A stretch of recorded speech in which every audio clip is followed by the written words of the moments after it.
Hello সবাইকে, কেমন আছেন সবাই? আশা করছি সবাই খুব ভালো আছেন। আমি কিন্তু ভালো নেই। ভীষণ ঠান্ডা লেগেছে। আশা করি আমার ভয়েসটা শুনেই বুঝতে পারছেন।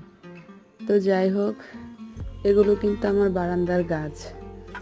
আর গাছের প্রতি আমার ভীষণ এক মায়া ও অনুভূতি কাজ করে। মন খারাপ থাকলে আমি এই গাছগুলোকে দেখলে আমার ভীষণ শান্তি লাগে। প্রতিদিন সকালে উঠে আমি এক বারান্দার দরজাটা খুলে আমার গাছগুলোকে দেখি। আমার গাছগুলো সব ঠিক আছে নাকি। আমি ছোটবেলা থেকেই গাছ পাগল মানুষ। কত গাছ যে লাগাই, মরে যায় আবার লাগাই। গাছগুলো যখন চোখের সামনে যত্নে বেড়ে ওঠে, সত্যি তখন অন্যরকম একটা ভালো লাগা কাজ করে। তো কে কে আছেন আমার মতন এমন গাছ পাগল মানুষ, কমেন্টে জানাবেন। থ্যাংক ইউ সবাইকে।